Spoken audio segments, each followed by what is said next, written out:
What's up, everybody, and welcome to Fantasy Football Today. DFS, it's a special 7:30 show. It's me, it's Meg Shoup. Sorry we couldn't be with you this morning, but I got to be honest, I don't mind the prime time thing every once in a while, Meg. That's right. A little prime time, like you said, a little early look after dark. I like it. There we go. After dark. It reminds me of Pac-12 after dark for all you college football bettors. And we're not going to have that anymore. We'll have some semblance of it because there's still going to be late games on the West Coast. But that whole realignment thing, it's not for me. Fortunately, we're talking NFL. We're not talking college football. By the way, there's already some people in the chat. I do want to point out that our amazing producer, Nada, has already put our contest link. Now, just keep in mind, there's a lot of different slates this week. Meg, you know this as well as anybody. We've got a 2-game Saturday slate. That's going to be the topic of discussion for the most part today. Sunday, we have, I believe, what's a 9-game slate. And then Monday, there's a 3-game slate. So right. As is typical, we're going to cover the 2-game slate here. And then Friday, when it's me and Mike McClure, we're going to talk about the 9-game Sunday slate and perhaps touch on that Monday slate. I don't know. Maybe there'll be an emergency show during the holiday. If not, maybe a Twitter Spaces to discuss that Monday game. I don't know, Meg. I don't know if you're up for that. Maybe we'll get some other people involved and we'll have this big Twitter Spaces show or something. There you go. There you go. Yeah, I mean, it's crazy, all these short slates right around the holiday, but, you know, it's fun. We love short slates, so we're not going to complain, right? It is fun. And speaking of short slates, we have congratulations to give. Ron Dammit is the screen name. He won the Sunday main slate.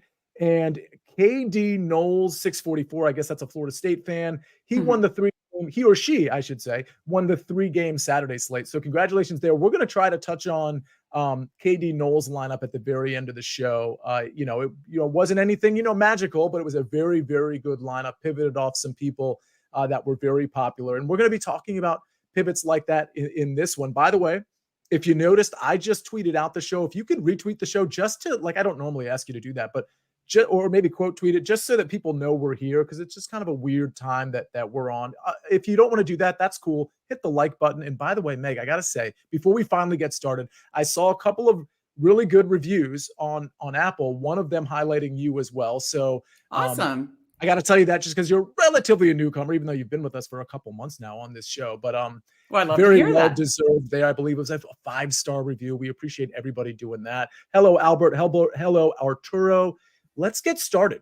If you don't mind, Meg, on Saturday, we've got the 2 games. We've got Bengals at Steelers and we've got Bills at Chargers. I think a lot of the fireworks from a roster construction standpoint and from a building standpoint are probably going to be in that second game, which we'll get to in a second. But Bengals -1.5 at Pittsburgh. It's a 37-point total. Just so everybody knows, this one starts at 4:30 and the Bills-Chargers game at SoFi starts at 8 o'clock.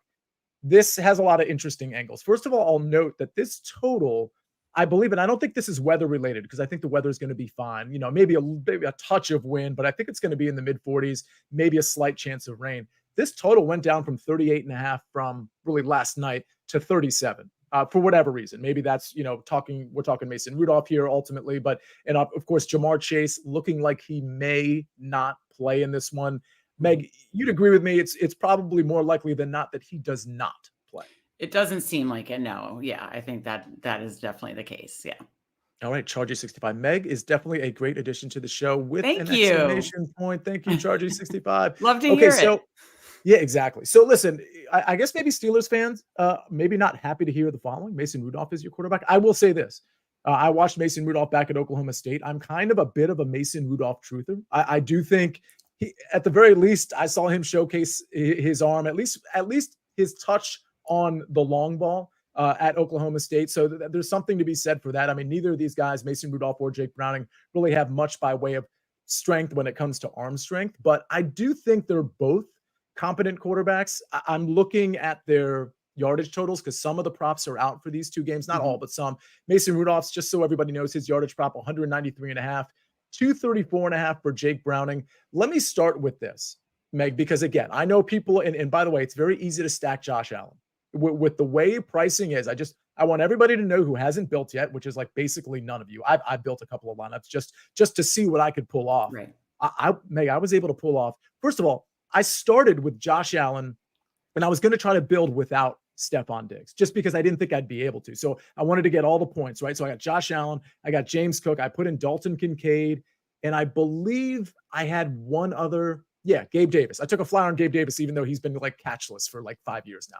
But with that said, I was able to pull that stack off, and I had so much money left over that I was like, well, let me try to experiment with getting Diggs into a lineup. Now, it did change my construction quite a bit, but I was able to get Cook, Diggs, and Josh Allen in a lineup, and I was able to make a lineup that I was still pretty fond of. So I want to put it out there that you can go to that Josh Allen stack and feel comfortable with how you build. But with all of that said, sticking with Bengals Steelers, do you have any interest at 4,800 in Mason Rudolph or at 6,100 in Jake Browning and building a stack around either of them? I think yes, because again, this is more just the short slate strategy, which we enjoy talking about in these shows as well. More than it's the players. Yes, we got to talk about the players, but it's also the way you build. And you just made the exact case for everybody's probably going to be building a Josh Allen stack. No, and I'm not saying he's going to be 99% owned, but he's going to be incredibly high owned. And is he likely going to be the highest scoring quarterback? Yes. But are there ways where he cannot be? Yes. So I want to take chances and on a couple other quarterbacks, and Browning would be the one. I'm going to probably ignore the Steelers situation because there is a slim chance that it could actually be Pickett. I'm sure that's doubtful, but they're leaving the door open is the quote that they're leaving the door open for Pickett. But again, likely it'll be Rudolph. So I'm more likely to do some Browning stacks with Higgins. And so the answer is yes. I'm not going to go all in on Allen because I've seen this movie play out before. And there are ways where the guy that seems the most optimal isn't the most optimal. And you can get massive leverage on that. It's very true. And so, it's funny the way you put that, because I think because you can build Josh Allen stacks like fairly easily. They're not like the best lineups in the world in terms of like what, like, I don't know how, like what their optimal rate will be ultimately because of some of the other pieces you have to put in there. But because it's relatively easy to build those stacks, people are going to go that route, which is why, like, listen, you can still go that route. Obviously, Meg's not saying you shouldn't go the Josh Allen route, but it begs the question, okay, well, if there are scenarios where Josh Allen, maybe it's truly just a James Cook day, which it kind of was a few days ago. If we're being honest, Josh Allen had an okay game. He had 2 rushing touchdowns. He only had 1 passing touchdown. Should have had 2. James Cook actually dropped one of them. But the long and short of it is there are paths where you can try to stack this game and you can try to get a lot of pieces in this game and still get pieces of that Buffalo Bills lineup with like a James Cook, with one of the primary receivers like a Stephon Diggs. And that doesn't mean you have to stack it with Josh Allen. So I do think being creative here and keeping in mind that you can play cash too. Like, don't forget that. So you can kind of go all in with a contrarian build, contrarian strategy in your tournament lineups and still allocate some of your funds to cash games with some of the more conventional plays, like the standard, like Josh Allen type stacks and some of the popular players that we're going to see on this slate. But Meg, let's move on to some of these other guys. So before we get to, you mentioned T. Higgins.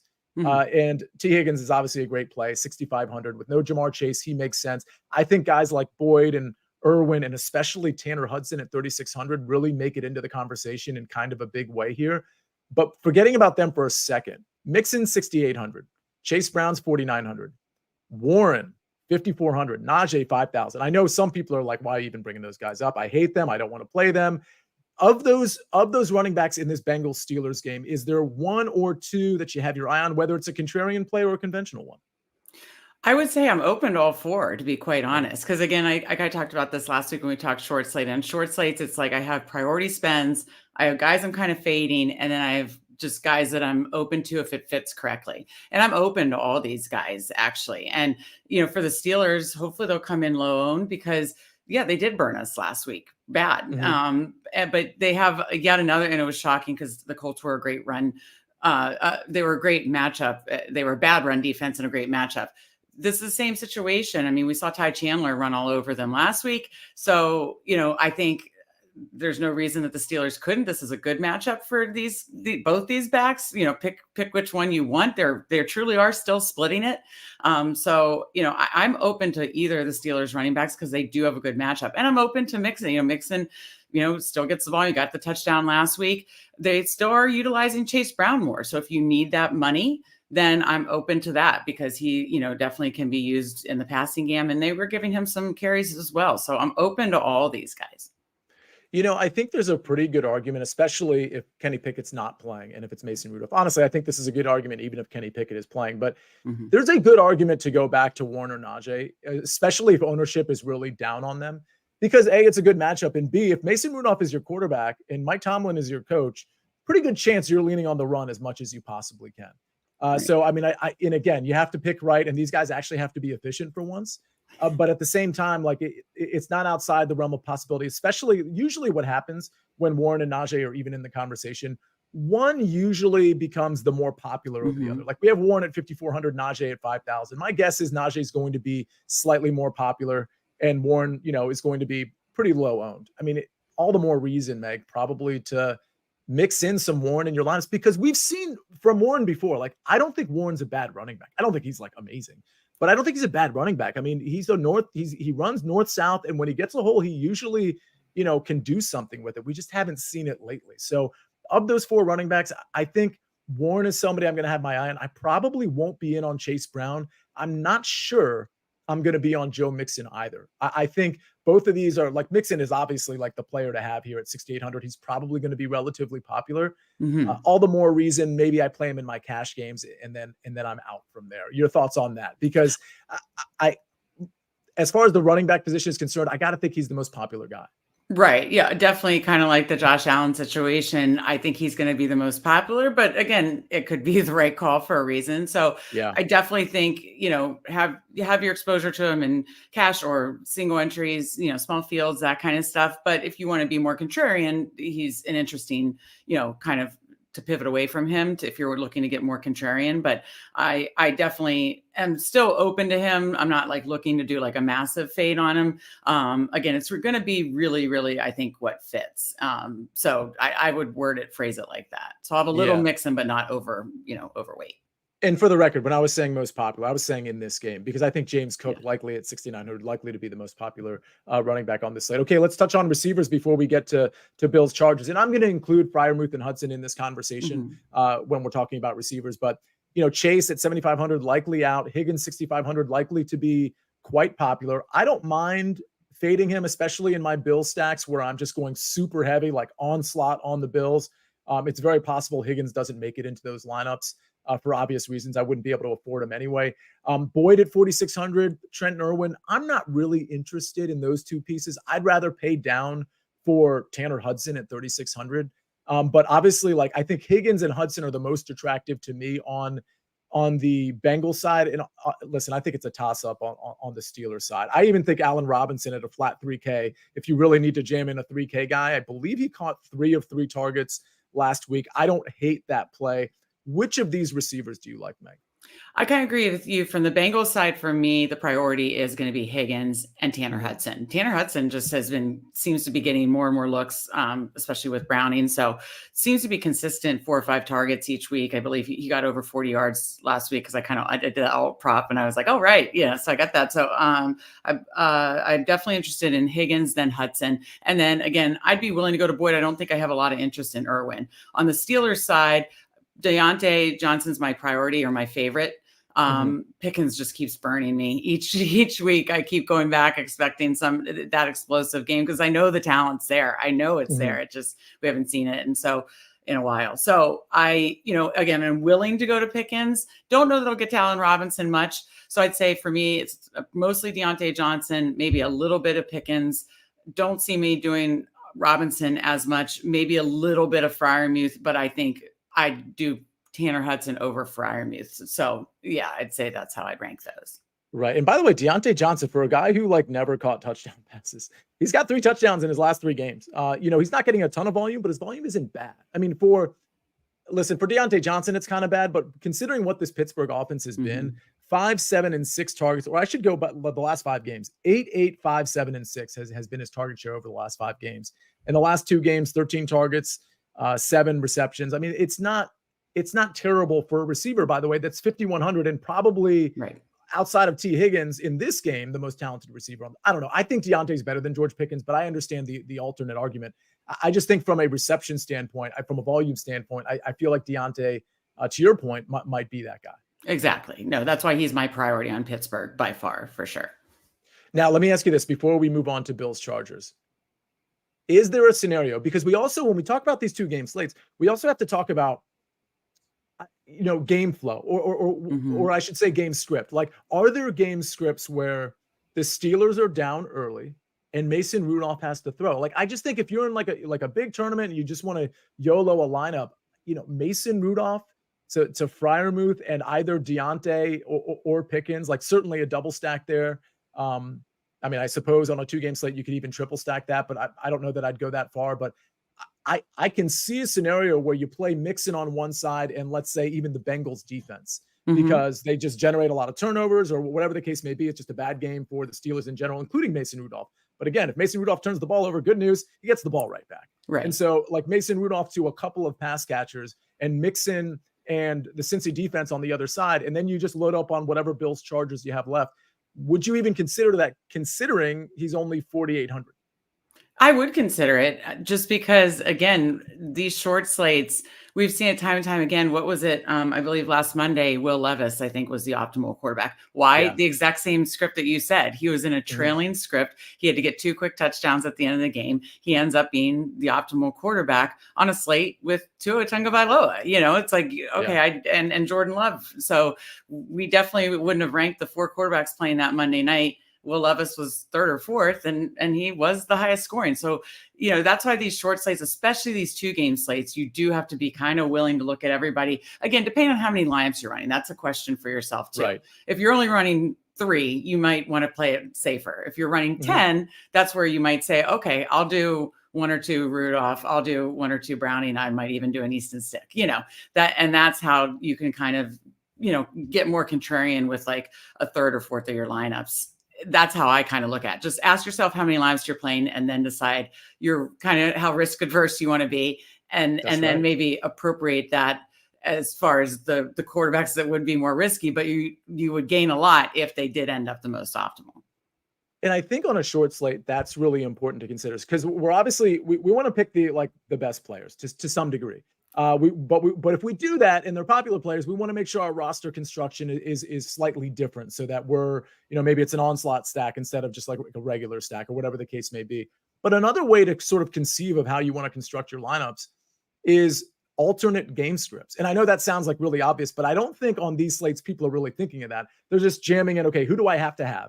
And then what am I going to do from here? Like, am I going to be different? Like, am I going to be conventional? Whatever the case may be. But if you can anticipate perhaps a different game script than maybe what others anticipate, then you're automatically going to have probably a different construction and different players at that. So that's one way to kind of conceive of a 2-game slate. Think of alternate game scripts. And that includes this Bills Chargers game. I love that. The Chargers, maybe the Chargers get up early, or maybe the Bills get up early and they just kind of like mail it in the rest of the way with James Cook. And that's really the only piece you need. Or maybe, Lat Murray gets in the game or whoever it is. I think Lat Murray is healthy. He kind of was in and out of that game. Okay, we're going to get to that game. If you have questions, let us know in the chat. But before we get to that game, let's take a quick break and hear a word from our partners. The Scudetto, where the soul of Italy meets the pinnacle of calcio. Catch Serie A on CBS Sports Network and streaming live on Paramount Plus. Alejandro, I want to answer your question, but there's so many players involved here. It looks like a math equation. And because this is a DFS show and we go at a quicker pace, if you have like an either or, I'm happy to answer that, especially if you give us the teams they're playing against. It's early in the week. I don't have automatic recall or Meg doesn't necessarily on these teams, but I can't solve that equation there. But definitely prioritize CMC, I'd say. I can see CMC just sticks out at me there. Yes. Tokyo Thrift says, I hope this is the week that Diggs goes off. Well, professional transition, Tokyo Thrift, because we're going to talk Bills minus 11.5 at the Chargers. It's a 44-point total. Again, this game starts at 8 o'clock. The first game starts at 4:30. So if you have plans with your family or your significant other or whoever, you can do that in the morning, in the early afternoon. And, then you watch football the rest of the day and night. You've done your duty, if you will. So just listen, Josh Allen's 8,100. I told you he's pretty easy to play. Easton Stick, 5,500. I think, Meg, between these two, and by the way, I did look up, some props are out. Josh Allen's passing prop is 237.5. Easton Sticks is 199.5. And for the record, 28.5 rushing yards is the prop for Josh Allen, 14.5 rushing yards for Easton Stick. I don't know that of all the quarterbacks, I think Easton Stick is the guy I'm sort of least likely to play. But then you get into that argument, like, how contrarian is too contrarian? Like, maybe that means you throw him in a couple of lineups. I don't think I can get there with Easton Stick because I don't like in terms of quarterbacks that I'm going to take a flyer on, I think it's the other game. I'm happy to take a contrarian flyer on somebody. I just don't think Easton Stick is the guy. I think Mason Rudolph is plenty contrarian. Then again, he's probably in a big time negative game script, and he has weapons like Palmer that he hit like deep late in the game. I mean, granted, it was late when the game was already over against the Raiders, but he does have weapons. Gerald Everett is a weapon, a low price weapon. Josh Palmer is a weapon. So the Easton Stick stack, it makes some sense in a short slate. Would you consider it? I would, just because we saw it kind of, not get there in a big way, but I still think he cleared 20 DraftKings points in that just debacle of a Thursday game against the Raiders. And yes, so much of it came in garbage time, but as fantasy players, we know we don't care what's garbage time or not. So I could certainly see a similar scenario, just like you painted the kind of the bull case for Rudolph. You could certainly paint the same kind of case just because of game script alone, that they are so down, that they have to do what they did similar on Thursday, and just he's throwing the whole second half. And by the way, I know his rushing prop, a lot of people were on that on Thursday, and that he ran a good bit in college. So it was surprising to me that he didn't run more. They even talked about that on the broadcast. So it'd be interesting to see if second game he maybe uses his legs a little more, which would certainly help his floor. So that's my way of saying, again, let's just use the number 10. If I'm doing 10 lineups, I would maybe allocate 1 or 2 to Easton Stick, because that will by far be the most contrarian. And, I think it's just the whole game script factor. I agree. What's interesting about Easton Stick is he played at North Dakota State, which of course is a D1 AA school that loves to run the ball, like triple option. That's not triple option type stuff, but it's certainly like wings, and you're running the ball. Like their run rate's got to be in like the 65-70%. And I know that because I went to James Madison, and when James Madison was D1 AA in the playoffs, when it got to the Final Four, it was usually North Dakota State, James Madison, maybe South Dakota State, Montana, those types of teams were in there. So, when it comes to Easton Stick, I think it's more, if he's running around and scrambling, he might run, but I don't think you're going to see the type of, obviously, like the design runs that he saw when he was playing in college. So I don't know that it like fully translates. With that said, he is somewhat athletic. He can definitely get there.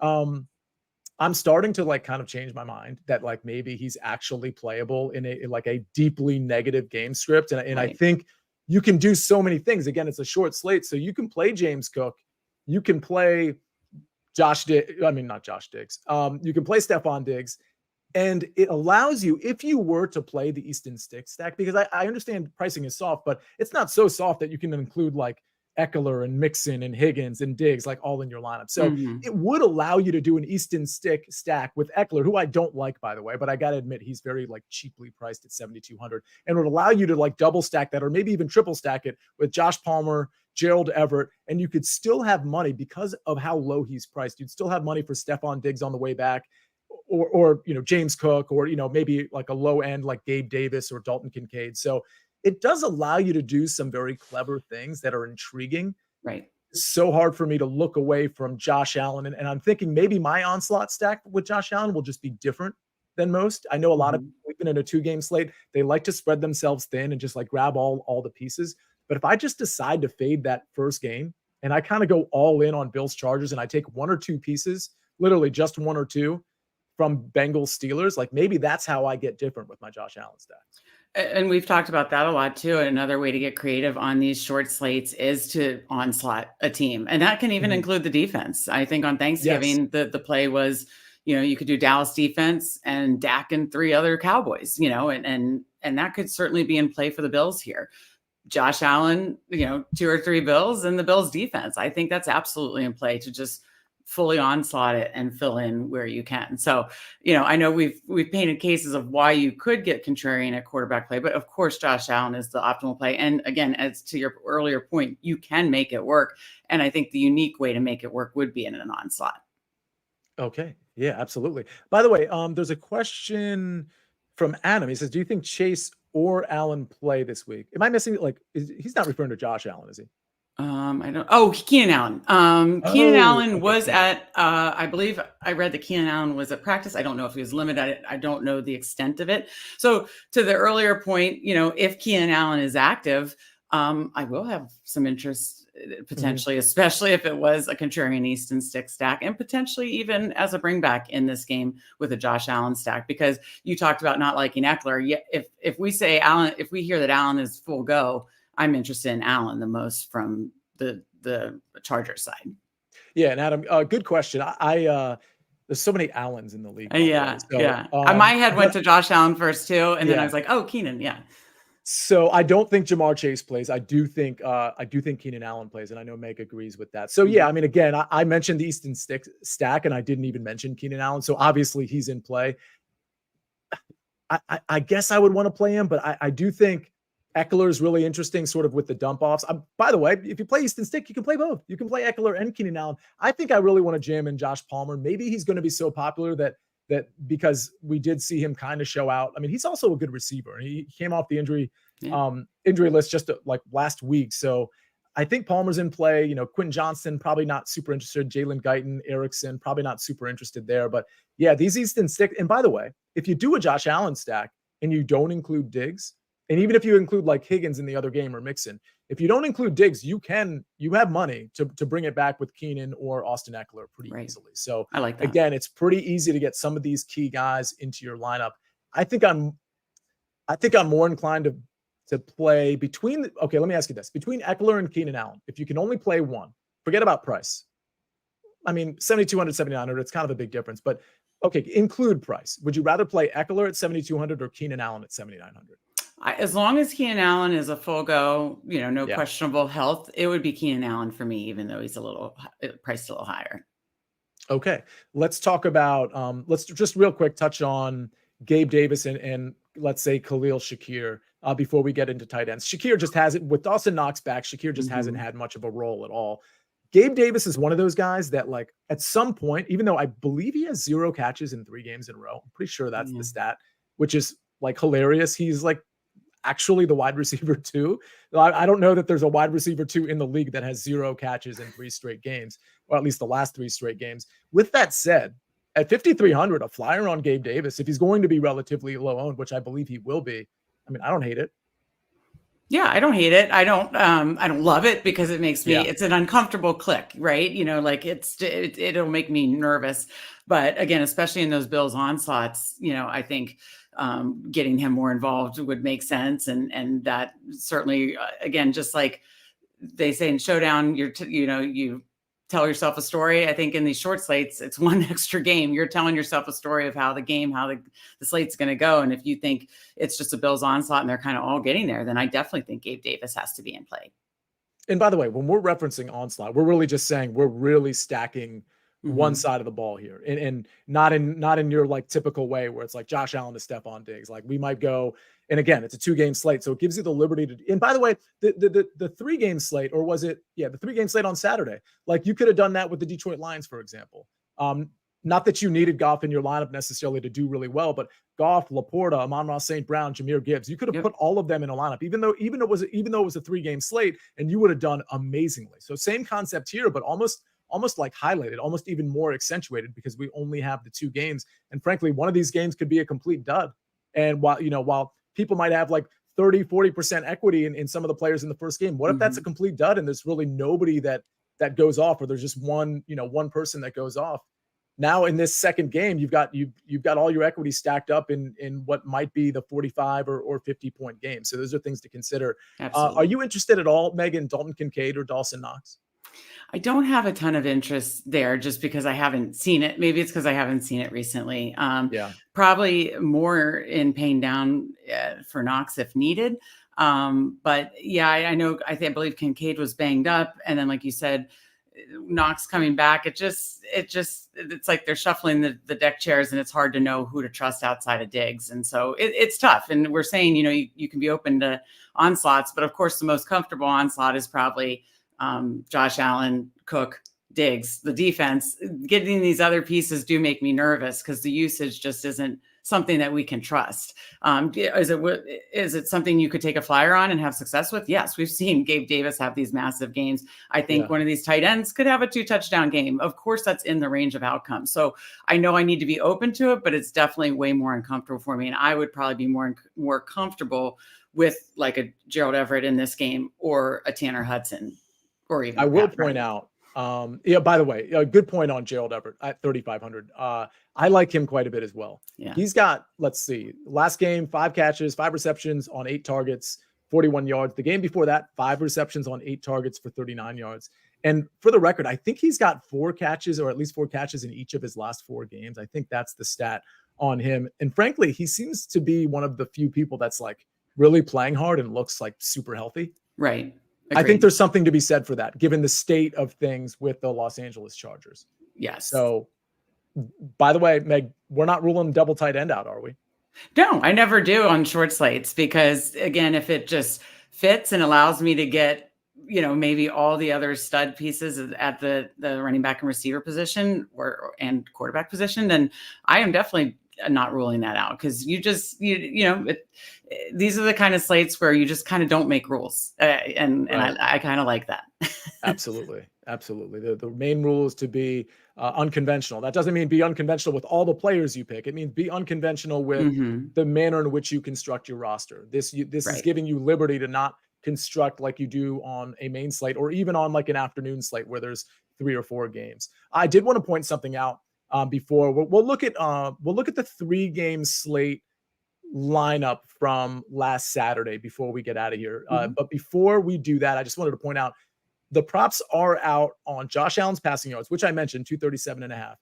They're out on James Cook's rushing yards, 70.5, which I believe is going to be the highest on the slate among the running backs on this Saturday slate. And Diggs, 70.5 receiving yards, which I believe is going to be the highest receiving yard total on the slate. So it kind of gives credence to why, a Josh Allen, James Cook, Stephon Diggs stack might be like maybe not an optimal play, certainly maybe an optimal play in your cash games, but also maybe an optimal play in tournaments, or at least optimal from a production standpoint. Obviously, we can't determine optimal until we're looking at ownership and things of that nature, but way too early for that.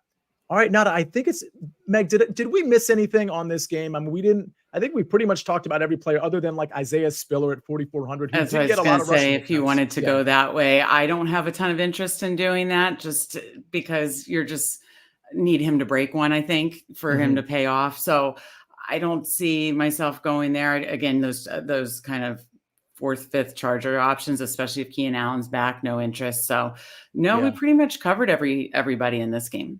Yeah, I think we did as well. Okay, let's bring up that lineup. Nada already on it. There was another lineup I was going to bring up, but unfortunately, I forgot which contest I brought up. Maybe we'll bring it up anyway, not after this one. But this is KD Knowles, 644. He or she won our contest with what looks like 177.12.12 points. Jared Goff. Okay, so that's how we started off with Amon-Ra St. Brown and Sam Laporta. He or she could have even thrown Jahmyr Gibbs in here, and it would have been great. Zach Moss was a pretty standard play. Unfortunately, got injured. I'll tell you, on the Saturday slate, it's funny. I have hundreds of dollars in it. I'm not like a huge, like thousands of dollars yet, but I had hundreds of dollars in the Saturday slate. I had way more in the Sunday slate, which didn't go quite as well for me this week. I had been doing pretty well, but Sunday was not great. However, you want to know how much I won on Saturday? Like, I had a net profit. I want you to guess, knowing that I had hundreds of dollars out there. Take that for whatever you think it is. Guess how much money I won. I'm guessing the way you're wording this, you about broke even and you won hundreds of dollars and it just was a break even. Did I guess right? You kind of waffled there with how you finished that sentence. I literally won $1. Okay. So yes, break even. An actual singular dollar was my profit. So when people were like, "Hey, did you win on the Saturday slate?" I was to the good. Oh yeah, I won. I just left it at that. But anyway, Jared Goff, Amon-Ra St. Brown, Sam Laporta. I loved Sam Laporta. I wasn't as big on really Jared Goff or Amon-Ra St. Brown because I was so in on the Minshew lineups, and Minshew was fine. Obviously, he had a good game too, but this one made sense. Zach Moss, like I said, Ty Chandler made a ton of sense at 5,300 with Alexander Madison being out. This person took a flyer on Alec Pierce. I don't mind that at all. We discussed it. It just didn't work out. T. Higgins was really where he made his money because he faded Jamar Chase and he played T. Higgins. This is a really smart play. Like we knew certain players were going to be really popular. Like Michael Pittman was going to be popular. Jamar Chase was going to be popular. Like you don't want to fade everybody, but if you can just fade one of those guys and get another guy in that game, you're getting so much leverage if it actually hits. Turns out Jamar Chase really wasn't having a good game anyway, and then got injured, and T. Higgins was able to put together a really good game, some spectacular moments for T. Higgins. And then Jaylen Warren in his flex spot, Colts defense. So obviously there were a couple pieces that weren't very good here, but for the most part, really great lineup. The pivot from Chase to T. Higgins is really what won this person our FFT DFS tournament. Again, if you're listening to the podcast, our tournament's live for Saturday. I only made it 150. Only the top 15 get paid. It's only $5. Get in that, and we'll feature the winning lineup like we always do. Before we get out of here, since we just have a couple extra minutes, let's bring up the other lineup I sent you. I believe, Meg, this was in a contest with like many. I wish I had the time to go back and look at it, but I believe it was with like thousands of people, and I just can't remember if it was like in the 20,000s or if it was in like the 5,000s. Do we have that? We might not have it. Oh, we do. Okay, cool. All right. Here it is. So the reason I'm bringing this up, though, because again, this was in a bigger contest, not like the 150 that we had in our contest. This is definitely thousands, more than 1,000. I think it was in the 5,000 to 10,000 range, and it was 199.02. This person won $15,000, and it was a 3-game slate, kind of similar to a 2-game slate, but certainly not the same. And let's see what this person did. Tim V64, Jared Goff, Jahmyr Gibbs, Amon-Ra St. Brown, Sam Laporta. So again, we're onslaughting it, right? We are just saying we are committing to a theory that Detroit is going to score all the points. And that makes sense, right? They had the highest total. They had the highest implied total. But the difference in this lineup winning is Tim didn't say to himself, all right, well, this has the highest total, so I'm stacking Goff with Amon-Ra St. Brown. He didn't say I'm stacking Goff with Amon-Ra St. Brown and Jahmyr Gibbs. He's like, no, I'm going all in. This is a short slate. Right. Let me take every guy that I think could smash with Jared Goff. And he put 3 of them in there, and all 3 of them smashed. And are any of us surprised that all 3 of them smashed all at the same time? Meg, are you surprised? No, not at all. I was very heavy on line stacks and had a profitable day. I can't remember the profitability amount, but it was a profitable day because I did do Lions kind of onslaughts. And I kind of did what I even threw Jameson Williams in there for cheap, just as you did. And it's like, for his price, he wasn't the snowflake play. He was, he got 4 for 47. So yeah, I love doing that. If you're confident on a team and, when a quarterback throws for 5 touchdowns, just everybody can get involved. And that's what happened here. And the only way he was able to do this, construct this lineup, because let's not forget, like some of these pieces, Goff was the most expensive quarterback. Jahmyr Gibbs was expensive at $6,700. Amon-Ra St. Brown, $7,900. Sam Laporta, $6,000. Look in this lineup. If you're listening, I'll just tell you the lineup. It's Goff, Gibbs, Warren, Amon-Ra St. Brown, Jameson Williams. Oh, I forgot. He included Jameson Williams. I'm sorry. You just pointed that out. Jameson Williams is in this lineup. So talk about onslaughts. Yes. Addison, Laporta, Ty Chandler, Steelers. What's missing from this lineup? Wow, he really, really stacked. Again, this is how you can succeed on a 2-game slate. This is a 3-game slate, but the concept is exactly the same in terms of how Tim handled this. What's missing is Jamar Chase. What's missing is Michael Pittman. What's missing is Zach Moss. So, I mean, listen, I don't know that he got lucky. Let's be real here. This is a really fun. It's a great lineup. He won 15,000, but it took probably it took Zach Moss, Michael Pittman, and Jamar Chase getting injured for this lineup to win, if we're being honest. However, I will say this. Jamar Chase was not trending to having a good game. Right. So fading Jamar Chase actually was going to probably work out for him regardless. And we don't know that both Zach Moss and Michael Pittman were going to definitely have monster games. I think Pittman, we can safely say probably was headed that way. But the point is, injuries happen in the NFL. And sometimes you have the Jamar Chase thing where they just end up being flat. So there are situations, like if it was me, I think I might have constructed this lineup and tried to find room to get one of those 3 guys I mentioned. I wouldn't have minded fading Chase at all, but maybe because Moss was relatively inexpensive, maybe I would have tried to find a way to get him in there. But he faded 3 of the monsters, and it really paid off, Meg. Well, and Addison outscored Jefferson. That's the other thing. What was so unique about that first game, Higgins outscores Chase, Addison outscores Jefferson right there. It flips the slate to, if you started honestly with those two, and I don't believe he even has Higgins in this one. If you started with those two, you were just and Ty Chandler, you're in such a good situation. So, I know it's hard to fade the studs, especially on these short slates, but you can make cases for it because when they fail, you can get a lot of leverage. Especially when the wide receiver 2 is talented. Because in the Colts case, I was going to play 100% Pittman, which is, by the way, what I did. Listen, Alec Pierce, I mean, like who are we talking about that's actually going to gobble up targets? Like Kyle Granson, Mo Alley Cox, like who is that wide receiver 2 going to be there? And we knew that because Michael Pittman had 9 catches in each of his last 3 games, averaging 100 yards. But in the case of the Cincinnati Bengals, we know T. Higgins is talented. We know he's like a legitimate, not superstar, but certainly a star. So it's a lot easier to appreciate the idea of fading Jamar Chase for T. Higgins rather than fading, let's say, Michael Pittman. So and Addison is the same thing. Addison is an emerging star, and like Jefferson was coming off like being banged up. It made sense that maybe Jefferson wasn't going to have a big game. So these are the types of pivots that you can picture it in your head. Like, okay, right. I could see T. Higgins. It could be a T. Higgins game. Like I can see that. I could see it being a Jordan Addison game. So interesting lineup, but I thought I wanted to show that more than anything just for like onslaught purposes. This guy really went in on a game, and that's exactly what I think you should be doing for this one. Any other comments that we missed, Meg?